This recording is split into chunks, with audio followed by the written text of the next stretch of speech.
Episode 8, The Last Evening. This episode starts off inside Jacoby's office, where the walls are always sunny. Donna and James have broken in, looking for evidence that could prove Jacoby guilty of Laura's murder. They find an odd box filled with tiny little drink umbrellas. Umbrellas? Each umbrella is labeled with what I assume are the memories attached to them.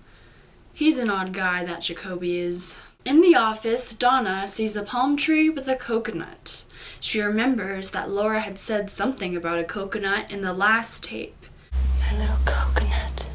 So she grabs the coconut, opens it up, and inside is Laura's half-hearted necklace and the tape that Laura recorded the day before she died.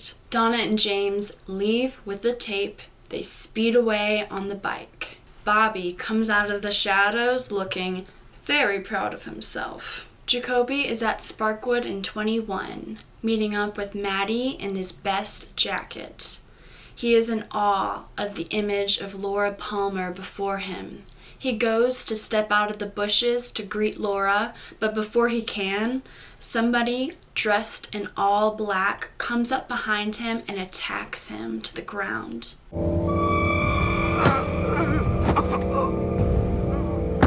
The figure leaves and Jacoby is just left in the grass, speechless and stunned. Maddie, only feet away, has heard nothing, and she gets in the car with Donna and James. No! We get a really cool shot here where the camera zooms in really close into Jacoby's stunned eye, and it fades into a spinning roulette table. Now we're at One-Eyed Jack's. The Bookhouse boys are still undercover. Cooper slides Jacques the broken poker chip and says that he's a friend of Leo's. I'm a friend of Leo's. Who's Leo? Jacques is acting like he doesn't know Leo, but we know he does. Blackie is in her office watching over the security cameras. She is presented with their newest girl, Audrey. Audrey is all dressed up in white to symbolize her purity. Audrey is informed that the owner is coming by because he likes to break in all the new girls. Ew. Audrey catches a glimpse of Cooper on the security cameras. This is a good night for you to break in. The owner's coming by tonight. He likes to spend some time with all the new girls. Audrey isn't given a name, but if you've paid attention to early episodes, then you know that the owner is none other than Ben Horn, her father. Blackie tells Audrey to pick a card. Audrey picks the Queen of Diamonds. Outside in a van, Hawk and Ed are listening in to Cooper's wire. Coop is chatting alone with Jacques because he bought him a drink. Jacques, how long you been dealing blackjack? Long enough to spot a card counter. Jacques says he knows that Cooper was card counting, but he didn't mind because he was getting big tips. Leo played you like a violin. Had you and your brother taken all the risk running the product across the border. Cooper pretends he's the rich guy running the entire drug operation. The guy Leo is being financed by. How do you think a low-rent hump like Leo's been financing this little operation? Jacques is hesitant to believe Cooper at first, so Cooper feeds him little snippets of information as proof, like knowing about Waldo the bird and that special chip that he handed to Jacques. That chip has a special significance. A very special night you spent up at your cabin. Jacques remembers this poker chip well. Oh, take it easy. Take it easy.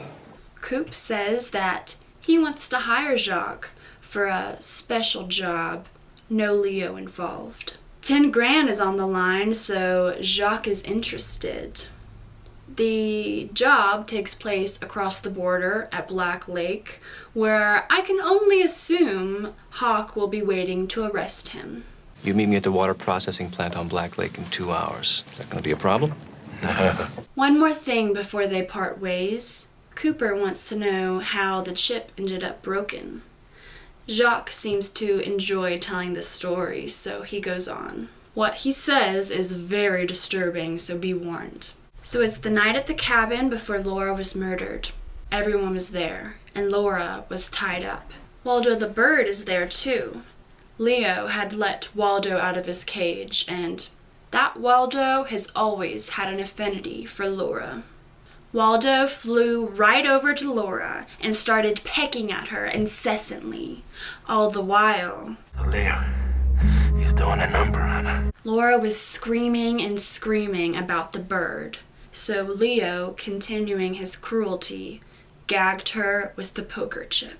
Bite the bullet, baby. Bite the bullet. Cooper keeps his composure while listening to this horror story. He never falters from his drug kingpin persona. Thanks for clearing that up.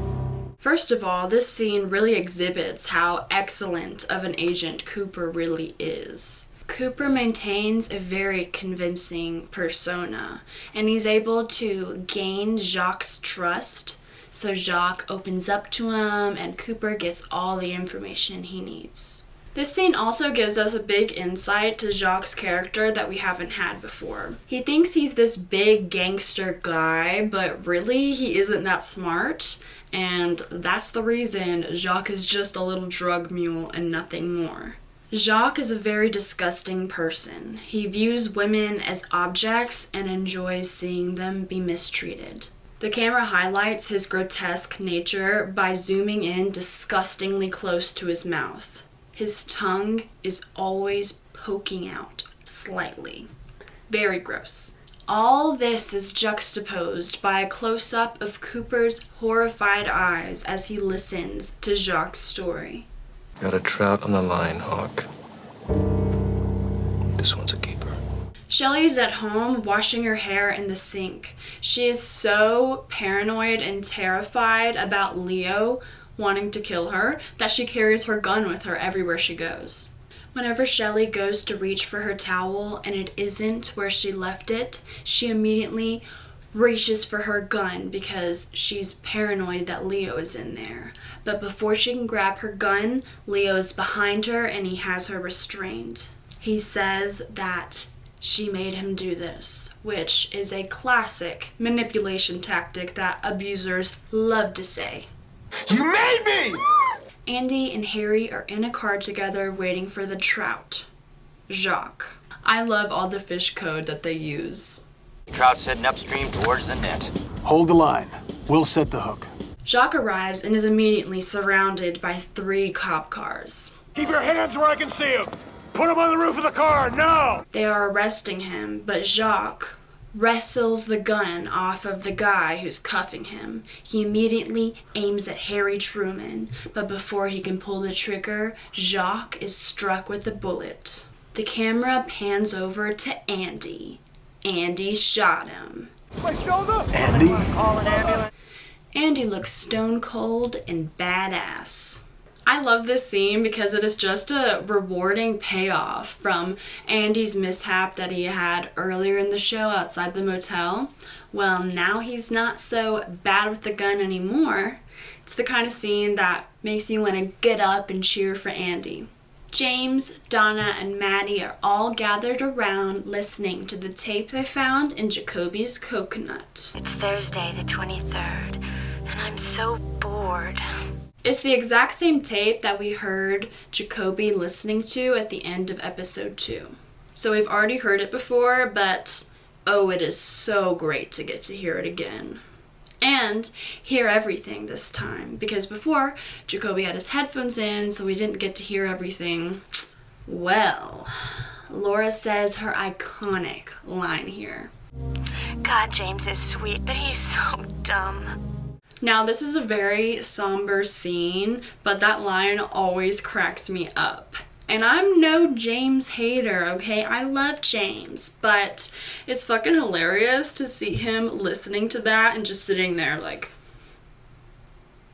very hurt by her words. God, James is sweet, but he's so dumb. And right now, I can only take so much of sweet. Laura is so cryptic here, and the dialogue could be a little bit cringy, but the delivery is just so perfect. She kills it. It's so smooth. It's not even that cringy. He wouldn't be such a mystery man anymore, but you might be history man. Laura's going on about the mystery man who drives a red Corvette. We now know that mystery man is Leo Johnson. She says she thinks he's tried to kill her a couple of times, but she got off on it. But guess what? As you know, I sure got off on it. Laura says, "Isn't sex weird?" And then we have another great juxtaposition where she was just talking about all these dark, heavy things, and then she's just like, "Well, I gotta go. Mom's bringing me milk and cookies. Bye." And I feel like that just perfectly encapsulates Laura's personality. Uh-oh. Here comes Mom with milk and cookies. I also think that whole line is very telling because, she's just a teenager. She's at that phase in her life where she feels like she's an adult, but her parents are still treating her like she's their little girl. At the end of the tape, Donna goes immediately to comfort James. James is glad he heard Laura say those things about him. I don't know why, but maybe it's because it'll help him finally move on, knowing that she never loved him the way that he loved her. It's okay. I'm glad I heard her say it. I'm glad. They all determined that Jacoby must not be Laura's killer. But how did he get the necklace? I want to know why. I mean, I can only assume he was stalking Jonna and James that night, and that's how he knows where the necklace is. It's really creepy to think about. Why was he stalking these two teenagers? Leo is on a mission to light up the mill. This guy can really light my F-I-R-E. Leo has Shelley tied up inside. A timer is ticking away. He tells her she has 1 hour to think about what she's done, and by then, Bobby will be dead. Shelley is terrified. You broke my heart!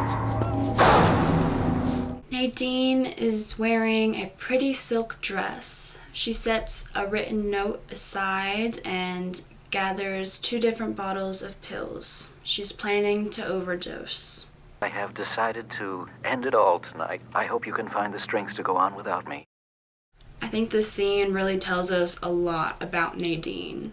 Throughout the whole show, Nadine has been this caricature of a crazy woman, a hilariously crazy woman who's obsessive about her silent drape runners and nothing else. But this scene really tells us that mental illness runs much deeper than that, and she's actually really hurting on the inside. Goodbye. At the mill house, Hank is with Josie. He has a briefcase with $90,000 inside. Very generous, Josie. Josie says they had an agreement. Well, Hank goes on a whole monologue about the money, how it was the only thing that kept him going while he was serving time in prison. And maybe somebody somewhere knows how much time we have. I don't. Do you? He's going on about lost time and how $90,000 for 18 months doesn't seem so sweet anymore. You want a lot for your money, and I want a lot for my time. Hank says that their agreement was for him to go to prison for manslaughter so he wouldn't be implicated in a much more serious crime, the murder of Andrew Packard. Wow. So that means that Josie hired Hank to murder her husband, Andrew Packard. And so he wouldn't get caught for murdering Andrew Packard, he purposely murdered another person with his car. I don't really get the plan there, but I guess it's worked out. A car goes out of control. A vagrant nobody knows is killed while sleeping by the roadside. Hank is now worried about the truth coming out and the thought of him having to serve more time. Hank says that they are in business for life. Like a marriage. He grabs Josie's hand and cuts her thumb with a knife. He also cuts his thumb and presses them together. Whenever he parts the fingers, he licks his thumb and walks away. Josie rubs the blood on her lips like lip gloss. Another callback to her classic red lip look. Josie is shivering with terror, but she doesn't seem like such a frightened, helpless dame anymore. Not in light of what we know now. Catherine is furiously rifling through file cabinets at the mill. She's looking for the accounting book and thinks Pete is helping Josie. We get some good physical comedy here, where all the mill workers are looking in, trying to watch this domestic dispute going down. So Pete, he's closing the blinds. Whenever he closes one window, they just move shamelessly to the next window. Catherine is trying to get on Pete's sweet side. She asks if they could put all the hurt between them aside for now. They reminisce on how they met. The lumberjack who could scamper up a tree like a cat. Pete was a lumberjack and Catherine was the boss's sister in the big house. Catherine says she regrets moving into the family mill house with him. It's working. Catherine. Oh, Pete. She says she feels foolish for having been so hateful to the one person who's always loyal to her. I can see Pete's heart softening as she speaks. Given what I've become and the way I've treated people, there's no one else I can turn to. Catherine says that she's in trouble and he's the only one she can turn to for help. Pete, the big softy, collapses into her arms sobbing. Catherine. I think that wound is healed on Pete's end. Andy is beaming so big and bright at the police station. The police boys are proudly reenacting the moment that Andy shot Jacques to the other police officers. Lucy's in the room, overhearing all of this. A single shot rings out. She looks at Andy mystified, and they lock eyes. She scampers off. Hank tells him to shoot his shot, so Andy goes in after her. Andy walks in, as confident as he's ever been. They kiss passionately, and in the heat of the moment, Lucy admits to Andy that she's pregnant. Oh, Andy, Oh, Punky. I'm pregnant. Andy, shocked, leaves without a word. Hawk and Ed were expecting a happy return from Andy, but nope. They take it things didn't go well. Fresh coffee. The station gets a phone call. Lucy answers.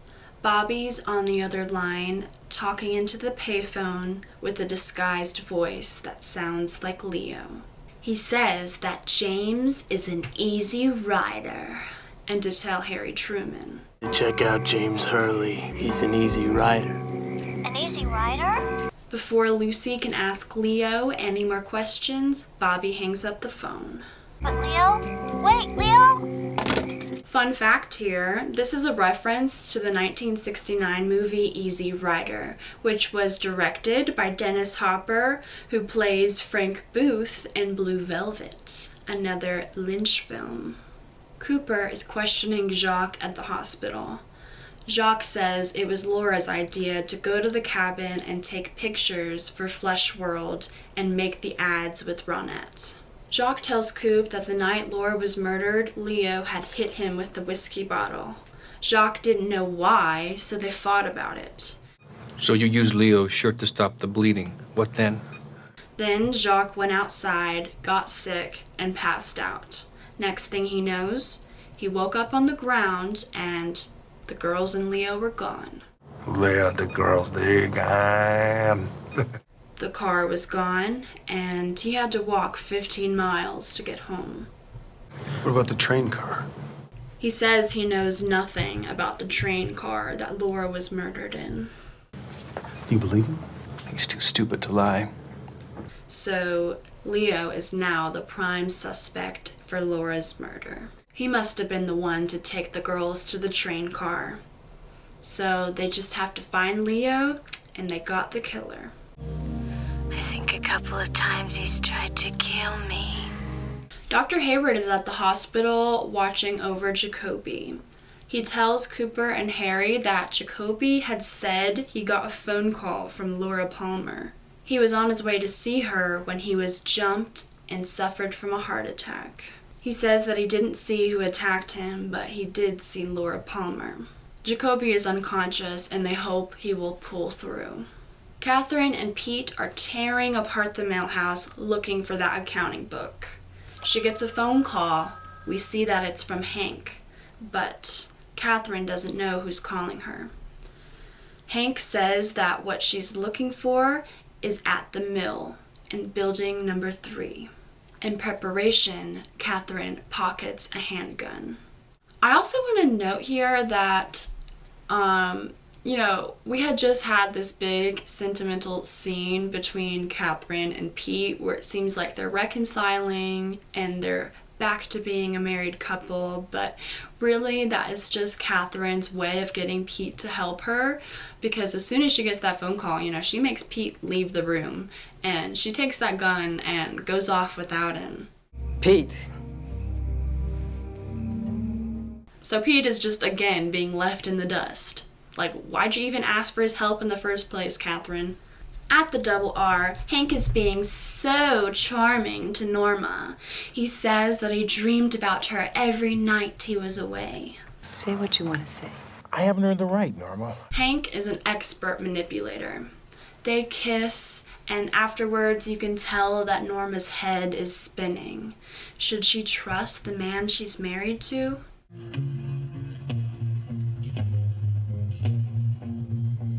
Ed comes home and finds Nadine passed out. He calls for an ambulance. This is just another one of those scenes that highlights how much Ed really cares for Nadine's health and safety. Even though he's in love with another woman, he still loves Nadine. He wants her to be okay, and he's just pleading for her to survive this. At the station, Lucy tells Harry and Cooper the message that Leo left. Lucy notes that in the background of the phone call, she heard a clock chiming. It sounded like the clock at Easter Park. Clever, Lucy. Lucy's doing her own little detective work. James comes in wanting to talk to the sheriff. Cooper hands Harry the note, tells him to go look into that note while Cooper handles James. Let me talk to James. You want to investigate this? So, we know that note says that James is an easy rider. He's an easy rider. So that's Cooper's code for go outside and look at James' bike while I have him distracted in this conference room. Which also I'm like, is that even legal? Leland is also at the station. He had heard that they caught Laura's killer. Harry won't give Leland any information. We can't release any details right now. I'm sorry, excuse me. Dr. Hayward is there and tells him he should just go home to his wife, Sarah. That's what Dr. Hayward is doing. You going back to the hospital? Oh, I'm heading home. The camera zooms onto Leland's face. Rage is written all over it. He mutters, "Hospital." Hospital.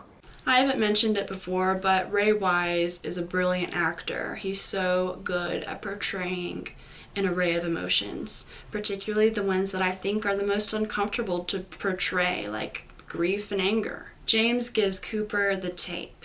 Well, Cooper tells James about Jacoby's attack. James seems genuinely concerned, but Cooper isn't buying it.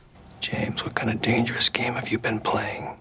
Harry comes in holding the cocaine bag he found in James's bike. James is shocked and speechless. Ben is with the Icelandic businessman at One-Eyed Jack's. He's ready to sign the papers. Ben gets a call from Hank. Hank says that Leo is going to get a house call. Ben tells him to proceed. Bobby is looking for Shelley at her house. Leo sneaks up behind him. To play it all off, Bobby's like, "Oh, I was looking for you, man. The cops are after you." Leo knows he's lying. Liar! Leo starts attacking him. He's holding his big wood chopping axe. He says Shelly is dead and Bobby's the one who killed her. Leo never takes the blame for anything. You killed her! Leo raises his axe to end Bobby's life, but before he can bring it down, a shot rings out and Leo is hit. No, Leo. Bobby looks out the window and sees that it was Hank who shot him. Later, Leo. Bobby leaves Leo bleeding out. Leo can do nothing but watch Invitation to Love on the TV. In the show, the old guy Chet shoots down the sunglasses guy. This scene of Invitation to Love could symbolize Leo's downfall because the bandana-wearing sunglasses guy, as we've talked about before, in my opinion, represents Hank. Well, Leo was so caught up in his own personal life that he failed to address the real danger, Hank. Leo should have been the one to shoot Hank, not the other way around. Leo should have gotten that revenge for what Hank did to him. But he missed his opportunity because he was too busy abusing his wife. Leo looks like he's dying. Shelly is alive and still tied up. Catherine comes in with her gun drawn. Shelly is frantic, crying for help. Well, Catherine, the cold-hearted bitch, isn't even sympathetic in this moment. She's like, girl, I can't understand you. You have something in your mouth. Obviously, because she's been tied up.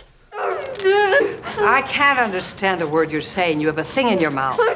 The timer dings and bursts into flames. Catherine doesn't know who Shelly is. She asks who called her here. Shelly doesn't know anything about that. She just wants help getting untied so she can escape this fire. Who are you? Shelly Johnson. Instead of rushing to untie Shelly, Catherine takes a long moment to think about what she should do next as the fire is rapidly spreading around them. Please help me. Be quiet. I'm thinking.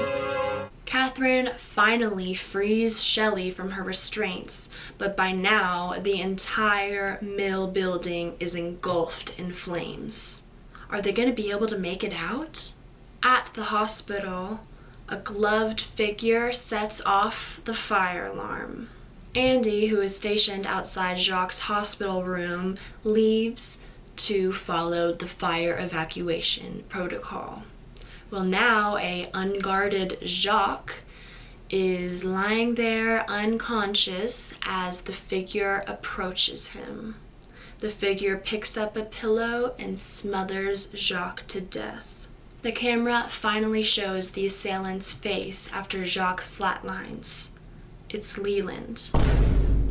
His face looks like he's silently sobbing so hard, but as soon as the fire alarm stops ringing, his expression snaps into a more subdued, frightened look.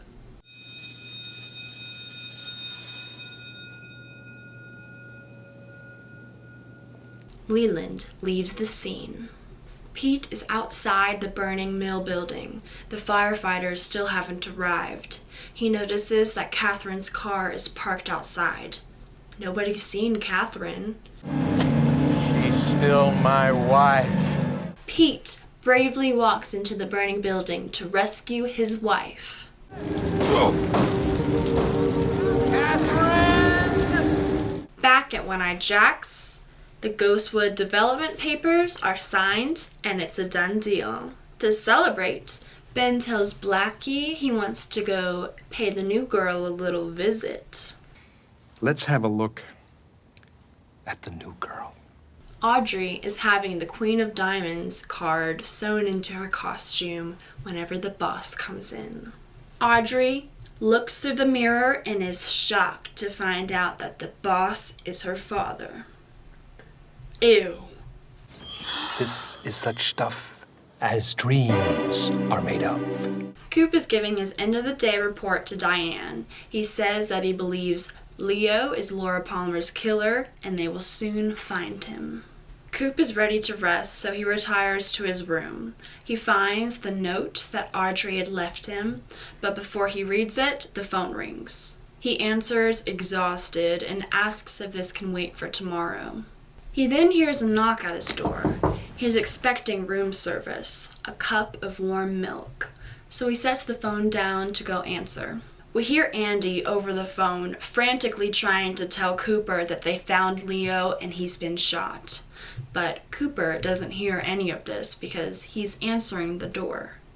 On the other side, a figure wearing black gloves shoots Cooper 1 time, 2 times, 3 times right in the chest. And that, my friends, is the end of season 1.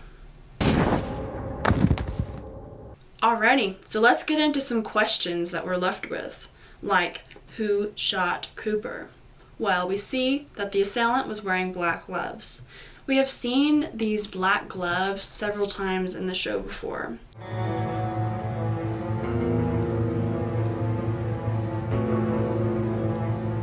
We also saw it earlier in this episode whenever Jacoby was attacked by a figure wearing black gloves. And we also see Leland wears them whenever he's murdering Jacques. Having shown these gloves on several different occasions is a great way to build the mystery. It gives us a list of potential suspects to think through. Some other questions that we're left with: who attacked Jacoby? Is James in trouble with the cops? Will Nadine survive her overdose? Is Leo dead? Will Catherine, Shelley, and Pete make it out of the mill fire alive? Will Leland get away with Jacques' murder? What will Ben do whenever he sees that Audrey is the new girl? And did Leo really kill Laura Palmer? Some other good stuff in this episode is that there's a lot of foreshadowing. Laura says that Leo lights her fire, and then Leo goes on to light the mill fire. This guy can really light my F-I-R-E. We also see that the mill building that burned down was building number 3, and later on Cooper was shot 3 times. So does that mean that this crime relates back to the mill plot? Who knows? We'll have to find out in season 2.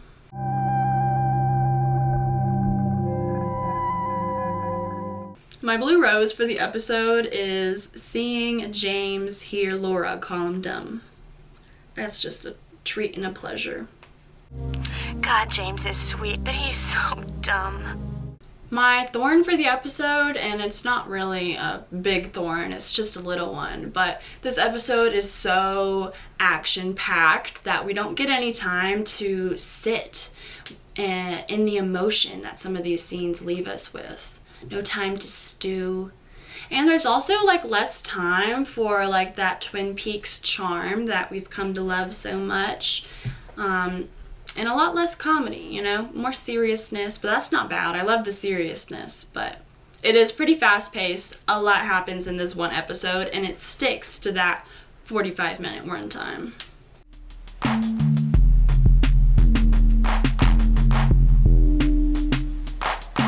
Okay, so now it is time for another additional segment. Today we are talking about Laura and Waldo the bird. Who was that crazy bird? Bird. So I wanted to find out why Waldo loved Laura so much. And if he loved her so much, why did he attack her before she died? So I did a little bit of research about mynah birds and birds in general, and I actually learned a lot, so I want to share it with y'all. Mynah birds bond closest with the person that gives them the most attention, so this could mean that Laura gave Waldo the most attention. I don't find that hard to believe. Knowing how seedy Jacques is, I highly doubt he was a good pet caretaker. You got a thing for Laura, saying her name all the time, like he's in love or something. Birds have a natural pair bonding instinct. This means that the bird could see whoever it is closest to as the romantic partner. So Waldo could view Laura as his mate. This pair bonding can cause the bird to become jealous whenever their bonded partner interacts with other people. So as we know from the story, Laura and Leo were involved whenever Waldo flew over to attack her. Leo, he's doing a number on her. Laura, she's screaming about the damn bird. So yeah, Waldo could have been jealous of Leo in that moment, and he felt like he needed to step in and protect her. In the wild, whenever a bird is ready to mate, birds will stroke each other down their back, around their wings, and around their tail. This petting that they do induces hormones and prepares them to mate. Petting a bird incorrectly can actually cause the bird to become hormonal. So if Laura were to pet Waldo around his back, wings, or tail, she could be unknowingly stimulating his erogenous zones and triggering that hormonal change within the bird. So if you pet a bird incorrectly like this, it will cause them to want more of that attention, and they'll become sexually frustrated. Birds that are sexually frustrated become territorial, louder than usual, unpredictable, and nippy. The bird, he starts pecking on her shoulder, pecking like love pecks or something, you know what I mean? So Waldo probably attacked Laura because he was feeling sexually frustrated, and that's the unpredictable behavior that birds exhibit whenever they're going through that. So if you're ever interacting with a bird, you should only pet the bird around its head, its beak, and its feet.